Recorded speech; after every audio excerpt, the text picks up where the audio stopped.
Hello everyone. So this video has been very difficult to film, not for the reason you'd think. As you can see, I'm not in my normal familiar environment. I am hiding. It's a long video and I've done maybe 4 takes trying to actually get this video done. Every single time, inevitably, somebody finds me and wants to talk to me. I'm a very popular guy at the moment, apparently. So yeah, I've had to come and hide in this old sort of sow run piggery. This farm used to operate, but hasn't for a very long time. It's always nice and quiet in here. Hopefully no snakes or anything have taken up residence. We'll see. So I was challenged by Yarmez at Island Metal Forge to do this video, and it's 5 life events that changed you, changed who you were, life-changing things. Sorry, I've really needed this coffee today. It's been a long one. So it was tricky to actually, I gotta say, narrow it down to just 5. I've had what you could describe as an interesting life. A lot of things have happened to me that normal people don't have to go through. And it was tricky to narrow it down to 5, and also tricky to narrow it down to 5 that I can talk about, because there's a lot that I can't talk about without either getting in trouble or getting other people in trouble or having other people not want to have the story out. So the 5 things aren't necessarily the 5 most life-changing events that have happened to me. It's the 5 filtered life events, though no less life-changing. So here we go. Hopefully this leads to people having a better understanding of me. I guess that's the point of this challenge. But the first thing, I'm going to go chronologically here because it's the only way that sort of makes sense. The first life-changing event would have to be, as cliche as it sounds, meeting my wife. Now, there's a backstory as to why. I have not had the best luck with women. I've come from abusive relationships, which just, a couple of them ended really ugly, and I got to a point where I actually decided, you know, that's it, bachelor for life, done with it, over it. And a very close friend of mine, female friend of mine, who I'd been friends with for years at the time, actually convinced me to try again and put myself back on the market. And much against my wishes at the time, I decided to put myself back out there and met what has now been my wife for, we've been married 10 years. In April, we'll have been married 10 years and been together for just over 12. And that woman has changed my life completely, because after being in so many abusive relationships, she is just accommodating, accepting. I'm a weird guy. I have a lot of things you've got to accept about me. And she does. She accepts all of them. And she was the first person I'd ever met where I could be I'm a person who needs my own space, and I felt like I could be alone with her, like alone but in the same room as her, if that makes sense. I often describe her to people as the guardian to the gates of my solitude, because she's that person that doesn't question or mock the crazy weird thing that I want to go off and do. She's the person that encourages me to do it and says, look, you go do that, and I'll make sure nobody bothers you while you go and do that. And she's been doing that now for years and been nothing but supportive and encouraging to a man who is eccentric, who is different, and who does like to be alone a lot, but at the same time need companionship. And anybody that's in that same boat probably knows exactly what I'm talking about. So meeting her was huge for me. A lot of people will talk about love at first sight. It wasn't that for me. It was love at first sound, or first hear. I was in a shopping complex, and like a mall, indoor mall. I was walking around and I heard a martial arts display happening, and the loudest voice was female, and I thought, oh, that's like this mighty lioness roar was a female. I'm like, oh, this is cool. I got to go see this, because I was a martial artist as well. Had a long history of martial arts, and there's this little like 5'2" woman breaking boards and flying through the air and flipping guys my size, and I'm like, I've got to meet this woman. And I did, and we started dating right away, and I proposed to her a year later, and we got married a year after that. Everyone said, you're too young to be getting married, and anyway, 10 years of marriage on, we're still going very strong. So, that showed them. So I won't harp on about that too long, but just, I suppose the message there is that every time you think that there's no such thing as the right person for you, you just haven't met them yet. So the second thing happened shortly after I got married, actually. As many of my long-term followers would know, I have a genetic illness called Crohn's Disease. Makes my life a living hell. It's difficult to live with at the best of times, even when I'm in the best health that it can give me. But it soured, potentially fatally, by creating, and anybody with any medical understanding of the human body will know how serious this was, creating a series of fissures that connected my bowel wall to my renal system. And that made me go full body septic, and I was literally dying in a very slow, drawn out, excruciating way. And they genuinely thought they weren't going to be able to save me. And my specialist at the time said that there were probably maybe 3 surgeons who could actually pull that surgery off, and he called them while I was in the room with him, and the first one said no, second one said no. And they said no because surgeons generally like to keep their stats good, and this was like almost a guaranteed failure for this. So I don't really blame them. But the third one really confidently said, yeah, send him over. It's fine, no problems, no worries. And his confidence was awesome. But still, I had to go through quite a lot of preparatory work for that. My wife and I got pulled into a room and told we had to sort of make preparations for the potential. Like they reckon there was only about a 15% chance that I would make it through the surgery based on past similar surgeries, and that's a hell of a conversation to have with your partner when you're in your early 20s. And anyway, the life-changing moment was my next 2 really is sort of combined into one. When you are going to be having the surgery, they wheeled me away from my wife. She wasn't allowed to come with me. She was only allowed to go so far. Eventually I went into the pre-op ward. And then between the pre-op ward and the theatre, there's like a little airlock room where they put you in. And they left me there for about, 10, 15 minutes while the theatre was being prepped. And when you're left alone at that point, at that moment, where everything in your life has come to this moment and you're about to be put under and you don't know if you're going to wake up, that changes you to go through that. And they say your whole life flashes before your eyes just before you die. That's not exactly my experience. Every regret that I'd ever had flashed before my eyes. Memories of things that I regretted doing or not doing, chances I missed, or whatever actions I'd done, ways I'd treated people, all these regrets, everything just flooded my mind. I was remembering things that I thought I was long forgotten. And I got to face all of them, and I thought it could just end and I'm just left with all of this. That's all I could think of, just regrets. And I kind of made up my mind as best I could to make it through the surgery. I'd just gotten married. I was happy with somebody that I cared about and who cared about me, and my life was looking good except for this death-defying situation. And I determined that if I was to make it through this, I would not live a life of regret anymore. No regrets. Which is easier said than done. But as you can probably imagine, I survived the surgery, and against all odds, thanks to the amazing work of that surgeon. And he came to personally check on me every single day in ICU, in the recovery ward.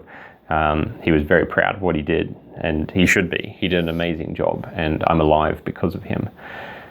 But the next part of my second most life-changing event was waking up after that and having them put the mask on, say count down from 10, you start counting down, you fade to black, and your last thought is, am I gonna wake up? Waking up, you become a different person. I know it sounds poetic license to say you become a different person. You genuinely become a different person. And since then, I've actually sought out and met other people who have gone through similar situations, not the same condition, but barely scraped death and had another chance given to them. They become different people. Something in your brain wiring changes.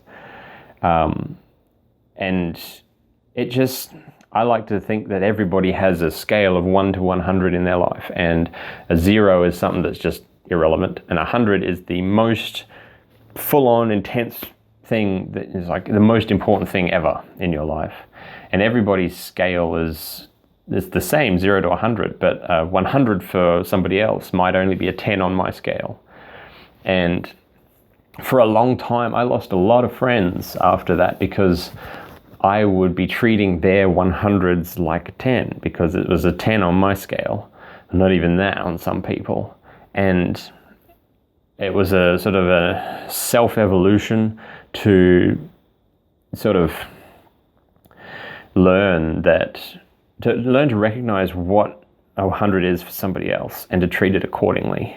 And it sort of turned me into a new person to understand this, and it made me go on this journey of helping people, wanting to help people, and it changed me. I like helping people now and recognizing when they're at 100 and letting them know when they're not even at their own 100.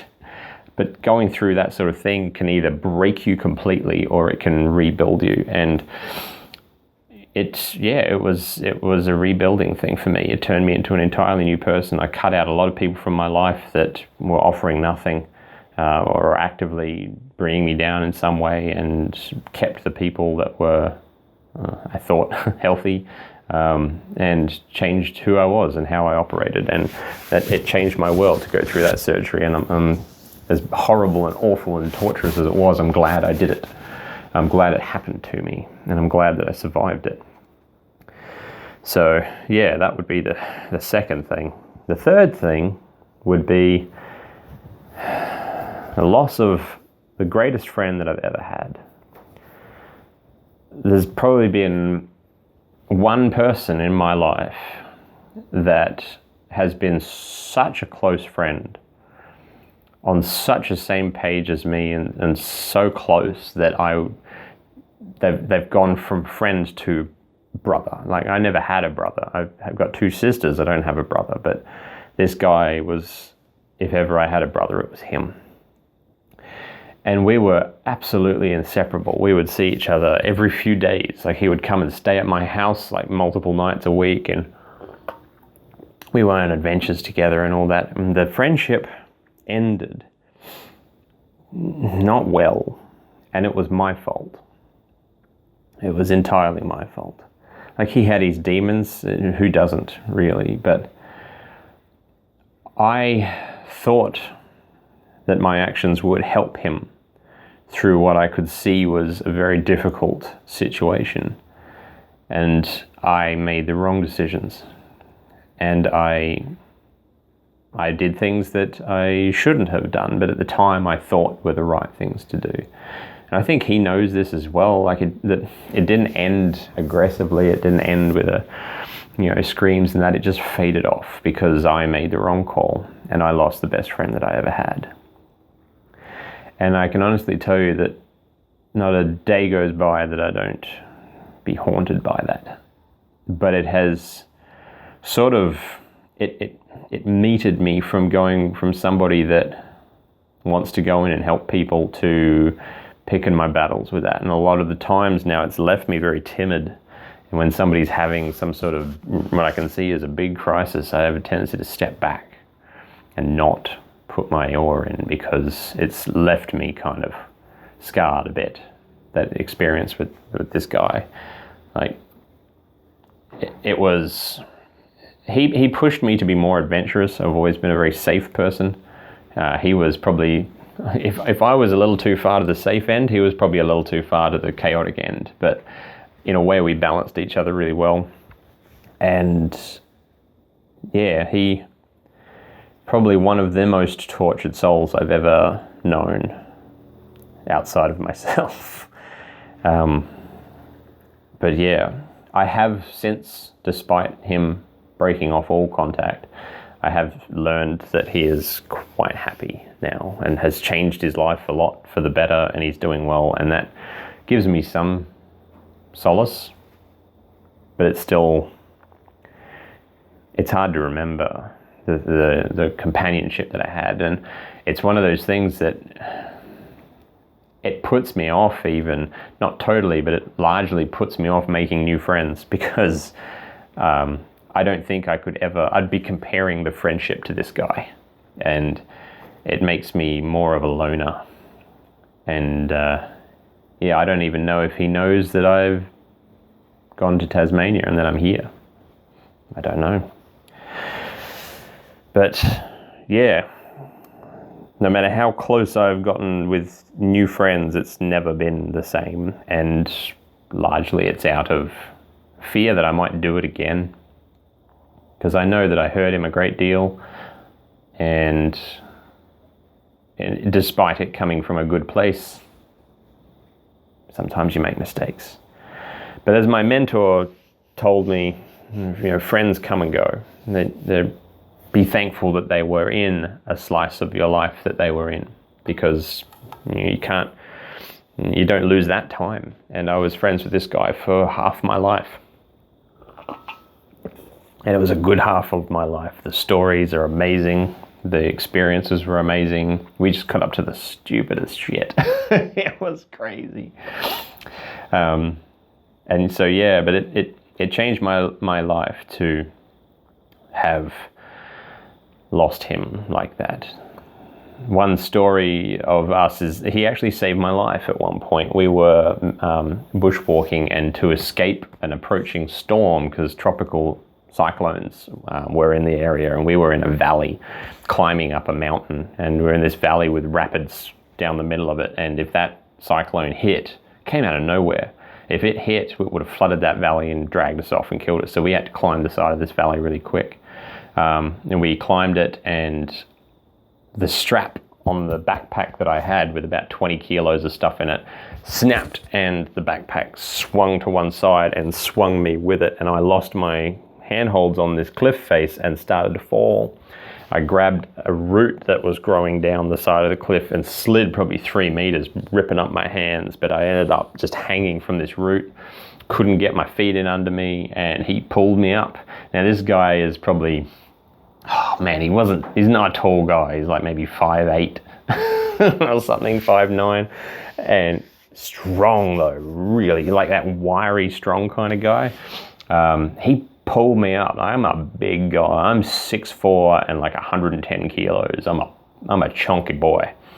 He pulled me up, like, you get the adrenaline strength, and got me out of that, got me right up into a tree, and like that's the sort of closeness that we had. It was a good 15 years, and I miss him all the time. And it's one of those things that I know it could never go back to what it was. He's changed too much. I've changed too much. But for someone who tries not to live with regrets, that's probably one of the largest remaining ones that I have. So the fourth thing was probably the saddest moment of my entire life, and that was the passing of my dog, Evie, which happened about 1.5 years ago, maybe not even that. I was terrified of dogs growing up. I hated them. I got not attacked by a dog, but I had an interaction where a dog was playing with me, but the dog was a border collie, and I was like 4, and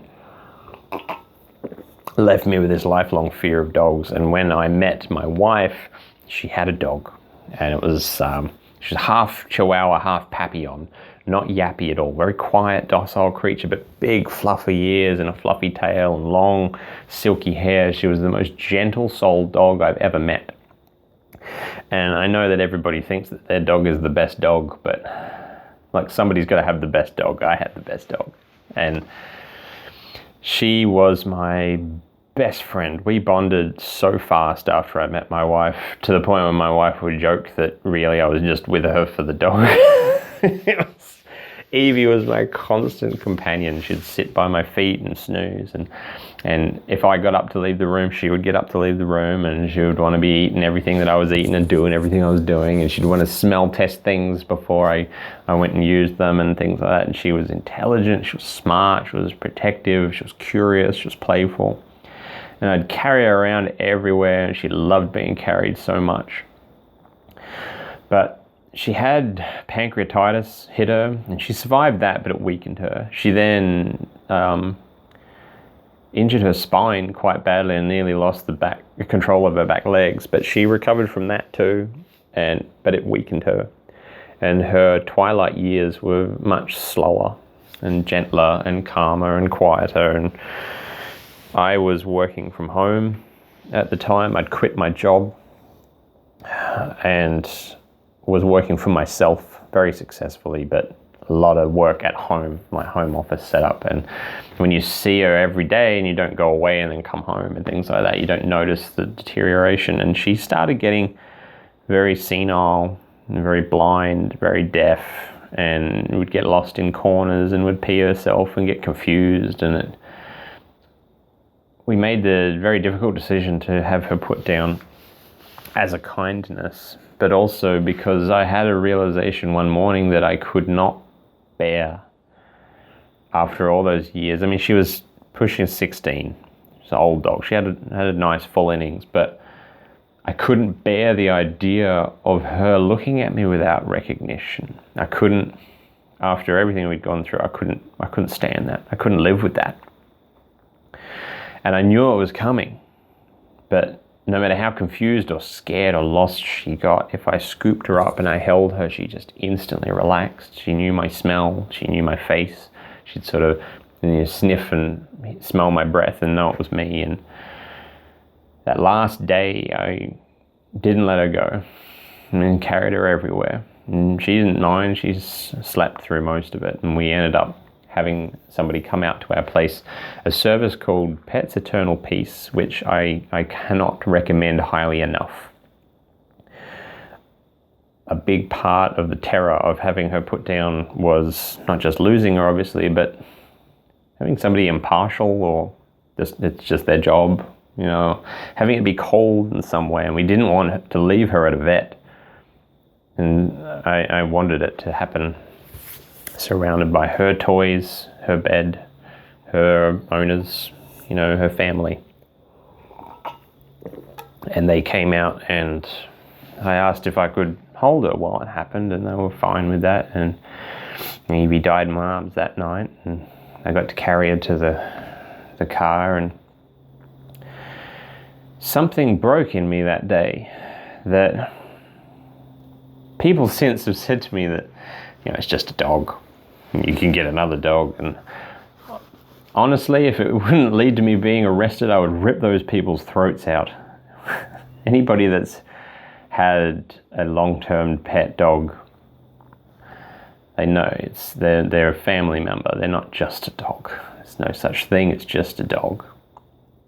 But I haven't led the easiest of lives, but I've always been good at coping with it, dealing with adversity. And I hadn't realized it, but I'd had a glass bottle inside of me where I would just put all of that pain and emotion into this bottle and just plug it up, deal with it later, The night that Evie died in my arms, the bottle shattered. And I haven't been able to get a bottle since. I was a write-off for 6 months. I was useless. It strained the marriage. My wife was wrecked too, don't get me wrong. She was just as wrecked, if not more than me. But I was useless. I couldn't talk to people because they would talk as if the world hadn't drastically changed, because they didn't know Evie like I did. they would talk about all these things that just did not matter to me anymore. Even though I'd retrained myself to think of other people's hundreds, my scale had just gone so off the charts that I couldn't comprehend that other people could possibly have a problem that was worth my attention, because Evie wasn't there anymore. And I know it was an excessive reaction to a pet dying. I've dealt with other people dying before, but Evie, for some reason, it might have just been the straw that broke the camel's back. It might have just been wrong place, wrong time, but it shattered that bottle. And it opened up what was a lingering and deep and dark depression that had been building in me for many, many years that I had been able to keep on top of. And it stopped me from being on top of it anymore. I lost all control of it, and it was the darkest period that I've ever endured in my life. And I just barely managed to piece myself back together and sort of get my life back in order. And I still miss her, but it's still, I would say that I'm still on the journey of building that back up. I still have not gotten on top of dealing with the depression. I'm still, as we talked about on the ForgeCast, that episode, a few episodes back, it changed my whole world. And I got to a point where I was able to, put the face back on and interact with people again, and it broke something in me that has not yet been fixed. It's a lot better than it was. And I would say that I'm on the right path. But to say that I am like I am now because of Evie is wrong. It wasn't the death of my dog that has made me like this. It's a lifetime of shit that got spilled back out because of the death of my dog. So getting a new dog won't fix it. There's no way to fix it except to deal with it, and I've been dealing with it as best I can. Blacksmithing helps that, because when I'm forging steel, I'm in that moment.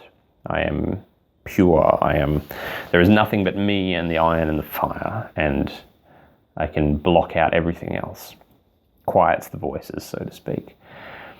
So that was my number 4. Now, I said I was going to do this chronologically, but I lied. The 5th and final life-changing event was shortly before my dog died. My grandfather, who is a huge, huge inspiration in my life, had to have quite significant open heart surgery. Now, he runs a farm on the little island that I live in. It's only a small farm compared to some of them, but it's a lot of land with a lot going on it.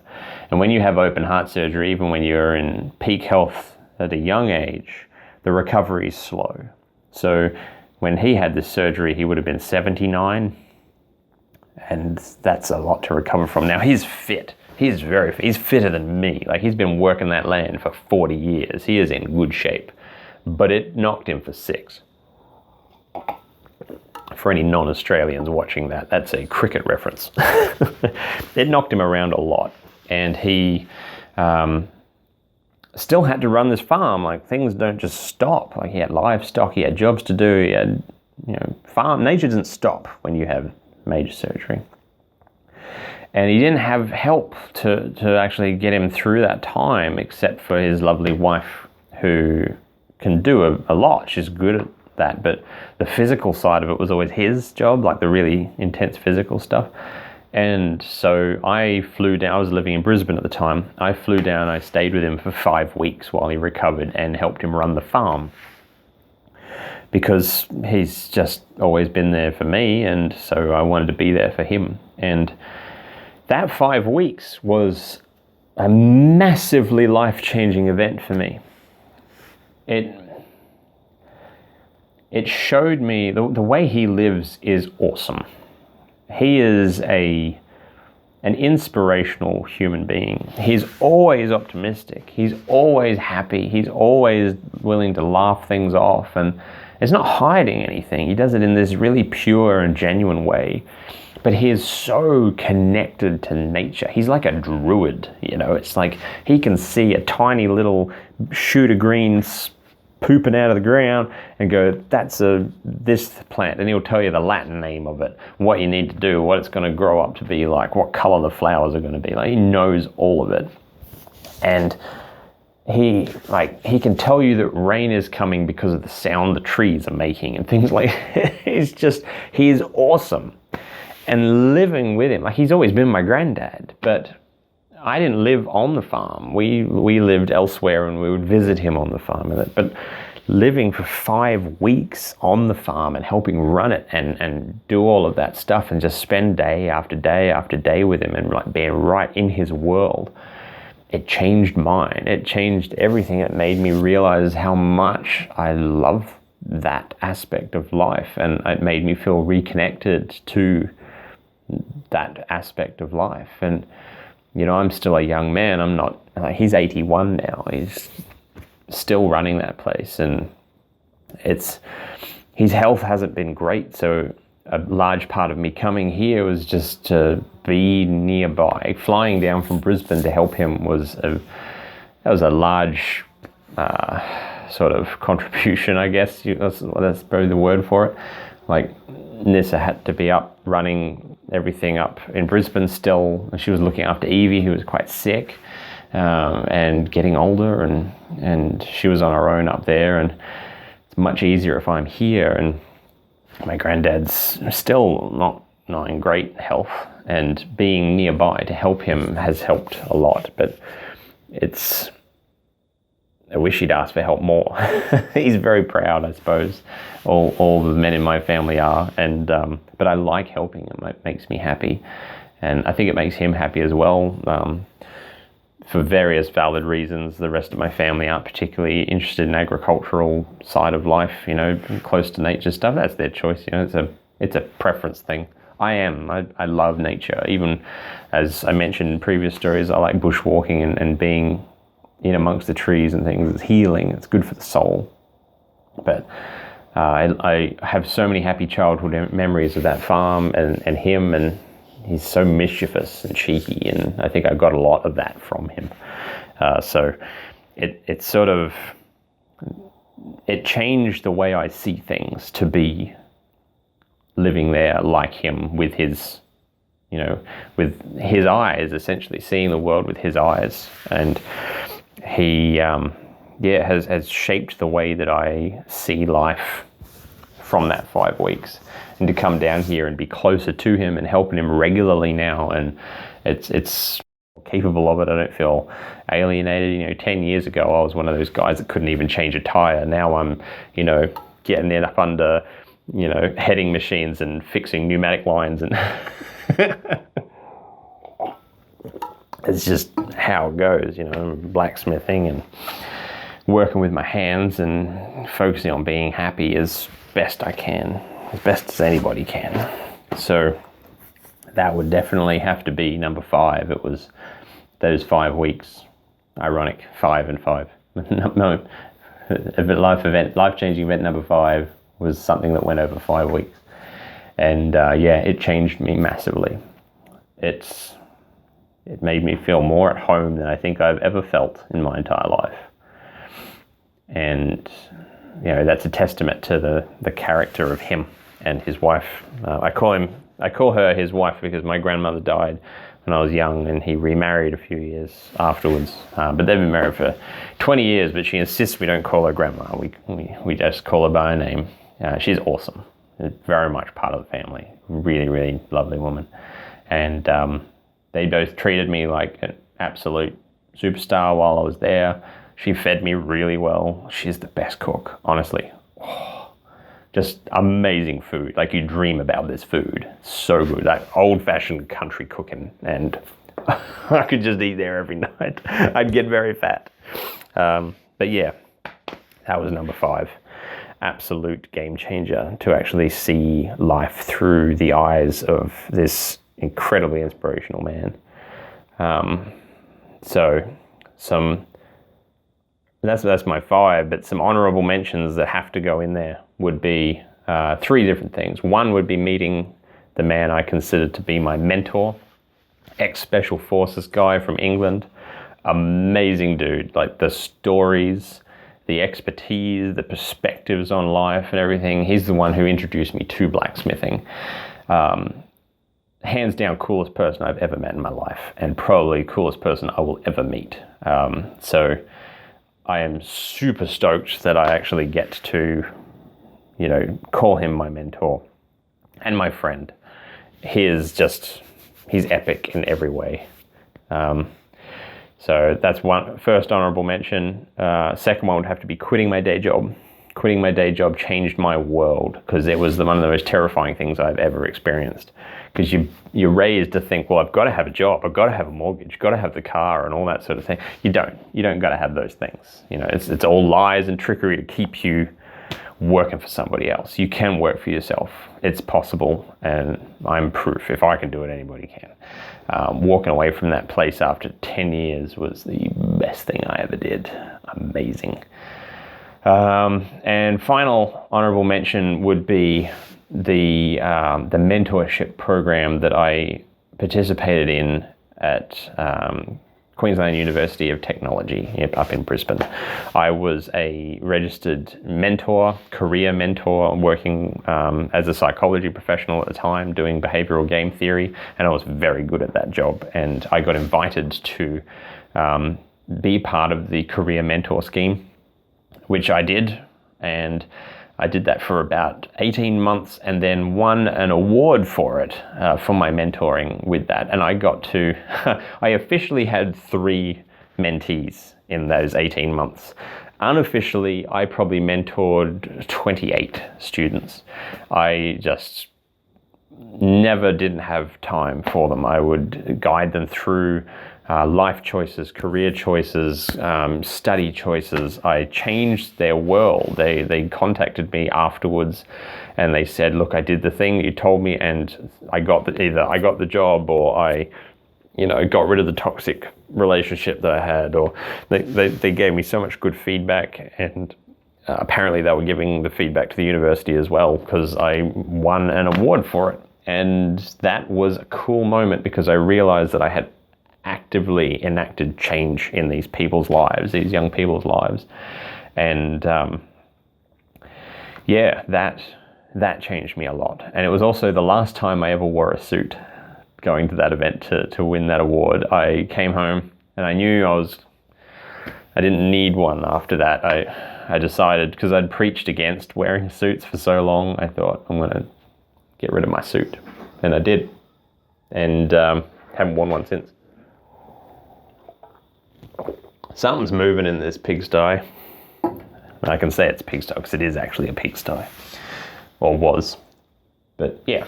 So yeah, that would have to be the honorable mentions. My mentor, the quitting of my day job, and the career mentor scheme, winning that award. They were very life-changing.